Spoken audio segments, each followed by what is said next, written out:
আসসালামু আলাইকুম। প্রিয় দর্শক, অন্য মঞ্চের আলাপ চাইতায় আপনাদের সকলকে আমন্ত্রণ জানাচ্ছি। প্রিয় দর্শক, আপনারা দেখেছেন বাংলাদেশে এখন একটা আহ, কেমন যেন অদ্ভুত একটা সময় বিরাজ করছে, অদ্ভুত একটা বাস্তবতা বিরাজ করছে। একটা রাজনৈতিক দল এনসিপি, যার নাম নতুন গঠিত হয়েছে, সেই দলটা এখনো নিবন্ধনও পায়নি এবং নিবন্ধন পাওয়ার জন্য তারা আবেদন করেছে এবং তাদের আবেদনপত্র গৃহীত হয়নি। এই অনিবন্ধিত একটা দলকে যেভাবে সরকার বিভিন্ন জায়গায় আহ, আপ্যায়ন করছে, প্রোটেকশন দিচ্ছে, তাদের হয়ে কাজ করছে, এটা আমাদের দৃষ্টিতে আমরা যতদিন ধরে দেখেছি এমনটি এত সুবিধাপ্রাপ্ত কোনো দল আমরা দ্বিতীয়টি দেখিনি। তারপরে এই দলটা নিজেদেরকে সরকারি দল বলতে নারাজ। আসলে কি এনসিপি সরকারি দল নয়? তাহলে আমরা গোপালগঞ্জে কি দেখলাম, চট্টগ্রামে কি দেখলাম, কক্সবাজারে কি দেখলাম, এগুলো দেখে কি মনে হচ্ছে আমাদেরকে? তাহলে আমরা কি আসলে ভুল বুঝছি? এই বিষয়টা কিন্তু খুব আলোচিত হচ্ছে। এর মধ্যে আবার রাজনৈতিক সমঝোতার যে আলোচনা চলছে বিভিন্ন দলের মধ্যে, সেখানে এই পিআর পদ্ধতির নির্বাচন অথবা জামাতের যে কালকে মিটিং হলো, সেই মিটিংয়ে জামাতের যে দাবি যে দুর্নীতি বিরুদ্ধে যুদ্ধ ঘোষণা এবং জামাতের আমিরের যে পতন, পড়ে যাওয়া, তো এই সবগুলো মিলিয়ে মানুষের মনে নানা ধরনের কিন্তু আলোচনা হচ্ছে। তো এই বিষয়গুলো নিয়ে আলোচনা করার জন্য আজ আমাদের এখানে আমন্ত্রিত অতিথি হয়ে আছেন বাংলাদেশ ছাত্র ইউনিয়নের সাবেক সভাপতি জনাব শরীফুজ্জামান শরীফ। জনাব শরীফুজ্জামান শরীফ, আপনাকে স্বাগত জানাচ্ছি। আশা করি আপনি আমাকে শুনতে পাচ্ছেন। ধন্যবাদ। শরীফ ভাই, আমি একটু লম্বা ভূমিকায় দিলাম ইচ্ছে করি, যাতে নাকি আপনার আপনার মতো আপনি বলতে পারেন। তো আমি প্রথমে আপনাকে যে প্রশ্নটা বলবো যে উম, এই যে এনসিপি, এনসিপি কি আপনার কাছে কি মনে হয়, এটা কি আসলে সরকারি দল নাকি এটা তো মাঝে মাঝে সরকার বিরোধী বক্তব্য দেয়? এনসিপি চরিত্র নিয়ে আপনার মূল্যায়নটা কি, যদি ছোট করে বলেন। আপনাকে ধন্যবাদ, দর্শক শ্রোতাদেরকে ধন্যবাদ। এনসিপি সরকারি দল কিনা এটা প্রমাণিত হয় তার কাজের ভেতর। এনসিপি কিন্তু তারা রাজনীতির মাঠে আসার আগে আমাদের প্রধান উপদেষ্টা দেশের বাইরে একাধিক গণমাধ্যমের কাছে তিনি সাক্ষাৎকারে বলেছিলেন যে একটা নতুন ছাত্ররা নতুন রাজনৈতিক দল করতে চায়, এবং তারপরে এনসিপির আত্মপ্রকাশ। এনসিপি যে সরকারি দল, আমি সরকারি দলের থেকে আরো একটু সংক্ষিপ্ত করে বলবো, এটি ডক্টর ইউনূসের পছন্দের দল এবং তার পছন্দেও নিয়ে এই দলটি গড়ে উঠছে। তিনি পদত্যাগ করতে চান, তার যে অভিমান, সেই অভিমানের কথা আমরা কারো কাছে শুনিনি, আমরা শুনেছি এনসিপির মুখ থেকে। এনসিপি নিবন্ধন না পেলেও একমাত্র গণ অভ্যুত্থানের ভেতর থেকে অনেকগুলো দল গঠিত হলেও এনসিপি একমাত্র দল যারা নিবন্ধন না পেলেও রাষ্ট্রের প্রতিটি গুরুত্বপূর্ণ অনুষ্ঠানে তারা আমন্ত্রিত হন। অনেক নিবন্ধিত দল সেখানে জায়গা পান না, কিন্তু এনসিপি আমন্ত্রিত হন। এনসিপি তার শক্তি প্রয়োগ করতে পারছে, ক্ষমতা দেখাতে পারছে। তারা জেলায় জেলায় যে পদযাত্রা করছে, তারা যখন সাতক্ষীরায় গেছেন, অনেক বছর ধরে সংস্কারের অভাবে ব্যবহারের অনুপযুক্ত হয়ে থাকা খুলনা সাতক্ষীরা মহাসড়ক, সেটাকে সংস্কার করা হয়েছে, কারণ এনসিপির নেতারা যাচ্ছেন।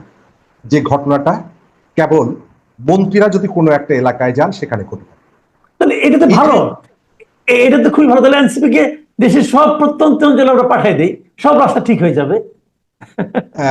এটা হলে ভালো দিকও যেমন আছে, খারাপ দিকও আছে। যেমন আজকে চট্টগ্রামের সমাবেশের পর তারা দুই পক্ষ যেভাবে মারামারি করেছে, শহরে যে আতঙ্ক ছড়িয়ে পড়েছে, আপনি কি এই আতঙ্কটাকে সারা দেশে ছড়িয়ে দিতে চাচ্ছেন? নিশ্চয়ই না। তো আমি এই গণঅভ্যুত্থান থেকে আমাদের যে শিক্ষা, সেটা হচ্ছে যে গণঅভ্যুত্থানটাকে, এর স্পিরিটটাকে বেস করে একটা বিশেষ গোষ্ঠীর কাছে তুলে দেওয়ার যে রাষ্ট্রের প্রত্যাশা এবং রাষ্ট্রের অবিরাম যে চেষ্টা, এটা খুবই দৃষ্টিকটু হচ্ছে। এনসিপি যতগুলো কর্মসূচি পালন করেছে এই পর্যন্ত, আমার কাছে মনে হয়েছিল যে এই পদযাত্রাটা ছিল বেস্ট কর্মসূচি। এই কারণে একটা রাজনৈতিক দলের প্রথম কাজটা কি, প্রান্তিক মানুষের সাথে সংযোগ তৈরি করা। এই গণঅভ্যুত্থানের পরে এই দলটি এই পদযাত্রার ভেতর থেকে প্রান্তিক মানুষের সাথে তাদের একটা সংযোগ তৈরি হচ্ছে। যে নেতাদেরকে তারা এতদিন টেলিভিশনে বা সোশ্যাল মিডিয়ায় দেখেছেন, সেই মানুষগুলো তাদের বাড়ির সামনে গিয়ে দোকানে বসে চা খাচ্ছেন, নদীতে সাঁতার কাটছেন, খুনসুটি করছেন, দুষ্টামি করছেন। এগুলো কিন্তু মানুষের হৃদয়কে স্পর্শ করে। কিন্তু তাদেরকে যারা সম্ভবত, আমি এই কথাটাই বলবো, যারা পরিচালনা করে, তারা তাদের সেই চলার পথটাকে হঠাৎ করে থামিয়ে দিল মার্চ টু গোপালগঞ্জ এই ঘোষণা দেওয়ার ভেতর। যখন মানুষ বুঝতে পারলো যে এর আগে মার্চ টু ধানমন্ডির নাম করে ধানমন্ডি 32 নম্বরে তারা যেভাবে তাণ্ডব চালিয়েছে, রাষ্ট্রীয় বাহিনীগুলোর সামনে সরকারের এক ধরনের প্ররোচনায়, এবং যে তাণ্ডবের সময় একাধিক উপদেষ্টা সোশ্যাল মিডিয়ায় স্ট্যাটাস দিয়ে এই তাণ্ডবকে সমর্থন করেছে, নিশ্চয়ই গোপালগঞ্জে তারা এই একই কাজ করতে আসছে। এবং এনসিপি যে ইতিবাচক কর্মসূচিটা পালন করছিল, সেই কর্মসূচিটা থেমে গেল। শুধু তাই না, 5 জন মানুষের মৃত্যুর ভেতর থেকে। সেখান থেকে তারা কোনো শিক্ষা গ্রহণ করলো না। তারা আবার কক্সবাজারে গিয়ে সেই একই ঘটনা ঘটালো, যে ঘটনাটা ওই যে নতুন বন্দোবস্তের প্রতিশ্রুতির সাথে, স্বপ্নের সাথে মেলে না। যে ঘটনাটা আপনার রাজনীতিতে ইতিবাচক একটা সংস্কৃতি আপনি ফিরিয়ে আনার যে অঙ্গীকার করছেন, সেই অঙ্গীকারের সাথে যায়।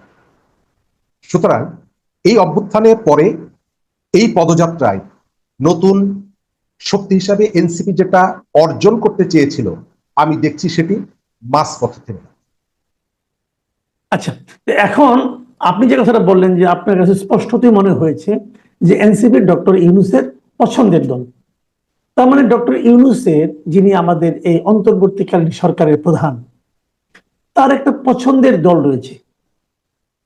এখন যদি সামনে নির্বাচন হয় এবং সেই নির্বাচন যদি ডক্টর ইউনূসের সরকারের অধীনেই হয়, মানে নির্বাচন কমিশনের অধীনে হবে, কিন্তু নির্বাচন চলাকালীন যদি ডক্টর ইউনূসের সরকারই থাকেন, তাহলে ওনার একটা পছন্দের দলও যদি এই নির্বাচনে অংশ নেয়, তাহলে কি ডক্টর ইউনূসের অধীনে একটা সুষ্ঠু, অবাধ, নিরপেক্ষ নির্বাচন অনুষ্ঠিত হতে পারবে বলে আপনি মনে করেন? পারিপার্শ্বিক অবস্থা বিবেচনা করে ইতিমধ্যেই যে ভাষ্যগুলো বাজারে এসেছে, তার ভেতর থেকে আমি শঙ্কা প্রকাশ করি নির্বাচনের সময় সরকার নিরপেক্ষ থাকবে না। আগামী নির্বাচনটা হয়তো আমরা চাই বা না চাই, এখন পর্যন্ত যেভাবে পরিচালিত হচ্ছে সরকার, তাতে আসন ভাগাভাগির একটা জায়গায় যেতে পারে। শুধুমাত্র ডক্টর ইউনূস না, গত কয়েকদিন আগে প্রধান উপদেষ্টার প্রেস সেক্রেটারি, তিনি কয়েকটা গুরুত্বপূর্ণ সিদ্ধান্তের কথা বলছেন। তরুণদের জন্য আলাদা বুথ তৈরি করা হবে, সেনাবাহিনীকে ভোটের দায়িত্ব পালন করার জন্য কাজে লাগানো হবে। যে ঘোষণাগুলো প্রধান উপদেষ্টা কেন, রাষ্ট্রপতি কেন, কারো নেওয়ার ক্ষমতা নাই সাংবিধানিকভাবে, যে সিদ্ধান্তগুলো একমাত্র নিতে পারে নির্বাচন কমিশন। তো নির্বাচনের 6-7 মাস আগে যদি প্রধান উপদেষ্টা প্রেস সেক্রেটারি যখন বলেন যে আগামী নির্বাচনে সরকার এই এই কাজগুলো করবে, তার সাথে একটা সংশয় তৈরি হয় যে সরকার শুধু এই কাজগুলোই কি করবে, নাকি এখানে অংশগ্রহণকারী কোনো দলের জন্য তারা আসনও বরাদ্দ করে দেবে। ইতিমধ্যেই এনসিপির পক্ষ থেকে বিএনপিকে তারা 70-80টা আসন দিয়েছে, আবার কেউ কেউ 300 আসনের মধ্যে 400 আসনও নিয়ে নিয়েছে। সুতরাং প্রধান উপদেষ্টা প্রেস উইং, এনসিপির একাধিক নেতা, তাদেরকে সরকারের পক্ষ থেকে নানা ধরনের প্রণোদনা এবং এক ধরনের ক্ষমতার যে অতিরিক্ত এক্সারসাইজ করছে এনসিপি, এর ভেতর থেকে মনে হয় যে ভেতরে হয়তো এমন কোনো একটা অ্যারেঞ্জমেন্টও হলেও হতে পারে, যেখানে এনসিপিকে একটা গুরুত্বপূর্ণ জায়গায় সংসদের নিয়ে আসার একটা পরিকল্পনা থাকলেও থাকতে পারে। জি, একটা জিনিস খুব লক্ষণীয় যে এখন আমরা দেখছি যে বিভিন্ন বিষয় নিয়ে সংস্কার আলোচনা হচ্ছে, এবং সেই সংস্কার আলোচনা মোটা দাগে আমি দুটো ভাগ দেখছি। একটা ভাগ হলো যে নির্বাচন কি পিআর পদ্ধতিতে হবে নাকি ট্র্যাডিশনাল পদ্ধতিতে হবে। যদি এটা উচ্চ কক্ষ নিয়ে আলোচনাটা হচ্ছে, নিম্ন কক্ষের দাবিটা হয়তো 2-1 দিনের মধ্যে উঠতে পারে। তো এখন এই যে পিআর পদ্ধতিতে যাওয়া না যাওয়া, এটা নিয়ে একটা বিতর্ক কিন্তু অলরেডি শুরু হয়ে গেছে।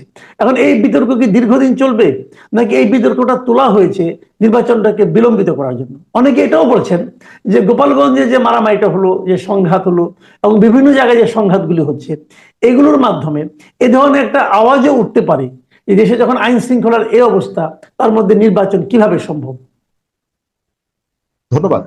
এই আলোচনাটা যেমন মানুষের মনের মধ্যে আছে, এনসিপির পক্ষ থেকে কিন্তু গোপালগঞ্জে এই বক্তব্যটাই দেয়া হয়েছে যে সরকার জাতীয় নেতাদেরকে, হান্নান মাসুদের ভাষ্য, তাদেরকে নিরাপত্তা দিতে পারে না, অর্থাৎ হান্নান মাসুদ এখন জাতীয় নেতা, তো তাদেরকে নিরাপত্তা দিতে পারে না, সেই সরকার নির্বাচনটা কিভাবে করবে? তো এটি হতে পারে, জাতীয় নেতাদেরকে নিরাপত্তা দেওয়ার তো অবশ্যই সরকারের দায়িত্ব, সরকার সেই দায়িত্বটা পালন করছে। তবে আপনার এই কথার সাথে আমি একমত, এবং এই সংখ্যাটা শুধু আপনি এবং আমার মধ্যে না, সরকারের ভেতরের একটা অংশ, এটি সর্বোচ্চ থেকে সর্বনিম্ন পর্যন্ত নাকি কোন অংশ, এটি আমরা স্পেসিফিক বলতে পারবো না, তবে অনুমান করি সরকারের ভেতরের একটা অংশ নির্বাচন বিলম্বিত করতে চায়, এবং এই নির্বাচন বিলম্বিত করার জন্য সরকারের ওয়েল উইশার নামে পরিচিত রাজনীতির ভেতরে সক্রিয়দের কেউ কেউ নানা রকমের বাহানা তৈরি করে, নানা রকমের ইস্যু তৈরি করে নির্বাচনটাকে তারা প্রলম্বিত করতে চাইছে। আমি যেটা মনে করি, এর পেছনে সরকারের একটা ইন্ধন আছে, এবং যে গ্রাউন্ডগুলো তৈরি করে দেওয়া হচ্ছে এই প্রশ্নগুলো ওঠার মতো। আপনি এখন পর্যন্ত লন্ডন বৈঠকের পরে সরকারের পক্ষ থেকে নির্বাচনের জন্য দৃশ্যমান কোনো উদ্যোগ কি দেখেছেন? এখন পর্যন্ত কোনো দৃশ্যমান উদ্যোগ নেই। প্রধান উপদেষ্টার সঙ্গে নির্বাচন কমিশনার দেখা করার পর আমরা ভেবেছিলাম যে তারা সম্ভবত নির্বাচনের বিষয়ে আলাপ করছেন, যদিও বাংলাদেশের ইতিহাসে এটি একটা বিরল ঘটনা যে নির্বাচন কমিশনার প্রধানমন্ত্রী অথবা প্রধান উপদেষ্টার সাথে সাক্ষাৎ করতে আসছেন। কিন্তু তারপরেও ঘটনাটি ঘটলো।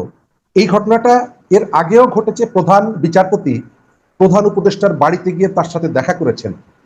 আমরা গণ অভ্যুত্থানের ভেতর থেকে অনেক কিছু অর্জন করেছি, আবার অনেক কিছুকে বিসর্জন দিয়েছি, এবং এই বিসর্জনের যে কলঙ্কিত ঘটনাগুলো অনবরত ঘটে যাচ্ছে, এটা বাংলাদেশের জন্য ভবিষ্যতে একটা খুব খারাপ উদাহরণ হয়ে থাকবে। আমাদের যে প্রতিষ্ঠানগুলো, এর ভেতর থেকে প্রতিষ্ঠানগুলোর যে আমরা যতটুকু সম্মান করার কথা, সেই সম্মানটা সরকারের পক্ষ থেকে, রাষ্ট্রের পক্ষ থেকে করা হচ্ছে না, তাও প্রমাণিত হচ্ছে। আমি এখন শেষ সরকার সম্ভবত নির্বাচন বিলম্বিত করছে। ওকে, আমি এখন শেষ প্রসঙ্গে আসি। সেটা হলো যে আপনি দেখেছেন যে গতকালকে জামায়াত ইসলামী তারা একটা সভা করেছে সোহরাওয়ার্দী উদ্যানে। অনেকে বলেছেন এটা জামায়াতের শোডাউন, এবং সন্দেহ নেই বিপুল সংখ্যক লোক সমাগম তো এখানে হয়েছিল। এখানে জামাত মোটা দাগে দুটো কথা বলেছে। একটা কথা হলো তারা পিয়ার পদ্ধতি ছাড়া নির্বাচনে যাবে না, তারা পিয়ার পদ্ধতি চাচ্ছে, এই জন্য তারা আন্দোলন করবে এটাকে বাস্তবায়ন করার জন্য। এর আগে আমরা শুনেছি ইসলামী আন্দোলনও কিন্তু এই একই দাবি তুলছে, এর মধ্যে এনসিপিকেও আমরা এই একই দাবি তুলতে দেখছি। তো এটার মধ্যে কি কোনো মানে যোগ সাজস আপনি দেখেন কিনা, অথবা এটা বাস্তবতা কতটুকু? আর দ্বিতীয় যে প্রসঙ্গটা, সেটা হলো যে শফিকুর রহমান সাহেব, ডক্টর শফিকুর রহমান সাহেব উনি বলেছেন যে আমাদের পরবর্তী লড়াইটা হবে, আন্দোলনটা হবে দুর্নীতির বিরুদ্ধে আন্দোলন। তো এই দুর্নীতির বিরুদ্ধে আন্দোলন হলে তো ভালোই হয়। তো এটা কি আসলে ওনার এই কথাটাকে আপনি কি গুরুত্ব দিচ্ছেন, নাকি এটা কথার কথা মনে হচ্ছে, নাকি একটা পলিটিক্যাল রেটরিক বলে মনে হচ্ছে, অথবা এটা কি অন্য অন্য রাজনৈতিক দলগুলো এই ধরনের আহ্বান জানাবে কিনা, আপনার কি মনে হয়? ধন্যবাদ। এর ভেতর থেকে এক ধরনের ধোঁকাবাজিটা পরিষ্কার হচ্ছে। পিআর পদ্ধতির নির্বাচন মানে হলো আপনি প্রার্থী থাকবে না, প্রতীক থাকবে, তাই তো? বাংলাদেশে এখন পর্যন্ত নিবন্ধিত রাজনৈতিক দলগুলোর মধ্যে একমাত্র জামাত ইসলাম সারা দেশে তার প্রার্থীর নাম ঘোষণা করেছে। তাহলে আপনি যদি পিআর পদ্ধতির ভোটের কথা বলেন, তাহলে আপনি প্রার্থীর নাম ঘোষণা কেন করলেন? অর্থাৎ আপনি এখানে বলছেন পিআর পদ্ধতি, আর পাবলিক প্লেসে গিয়ে আপনার প্রার্থীদেরকে মাঠে নামিয়ে দিচ্ছেন, এক একজন প্রার্থী দাঁড়িপাল্লার পক্ষে নামছে, তারা তাদের নামে স্লোগান দেওয়াচ্ছে। অর্থাৎ এর ভেতর থেকে ধোঁকাবাজিটা পরিষ্কার হচ্ছে।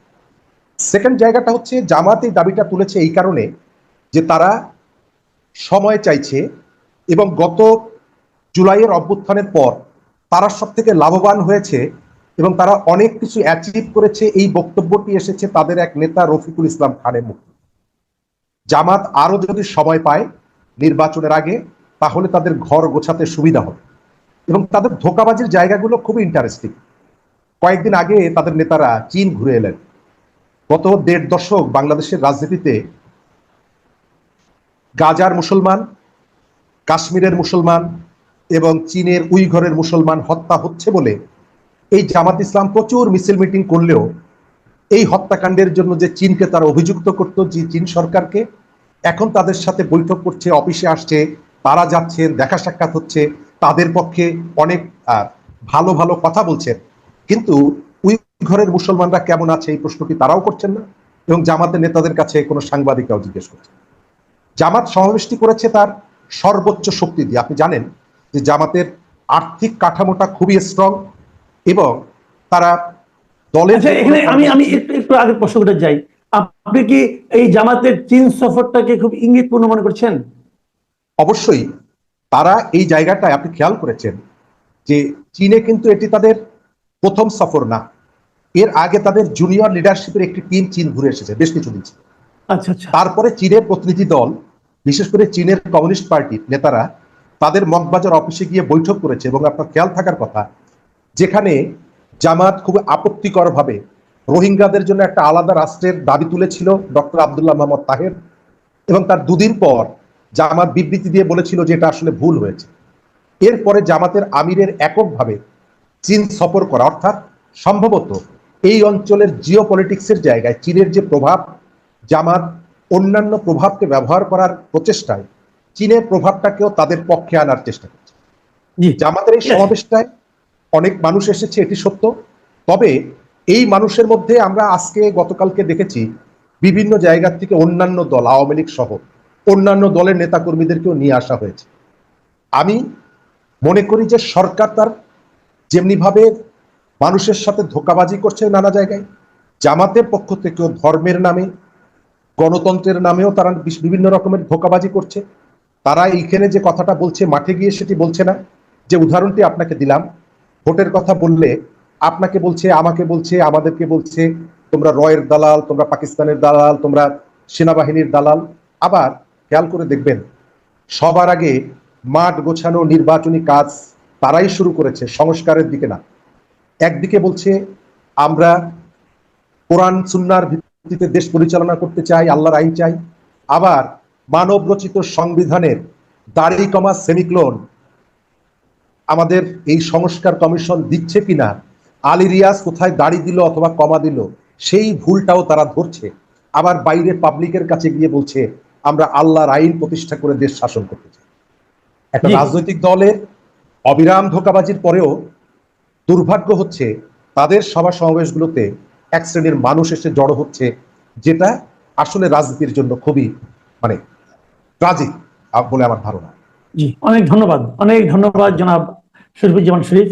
প্রিয় দর্শক, আপনারা শুনলেন বিভিন্ন বিষয়ে এনসিপি, সরকার, নির্বাচন এবং সর্বোপরি জামাতে ইসলামের রাজনীতি, এসব নিয়ে জনাব শরীফুজ্জামান শরীফের মূল্যবান বক্তব্য। আবার কথা হবে, ভালো থাকবেন আপনারা, আল্লাহ হাফিজ।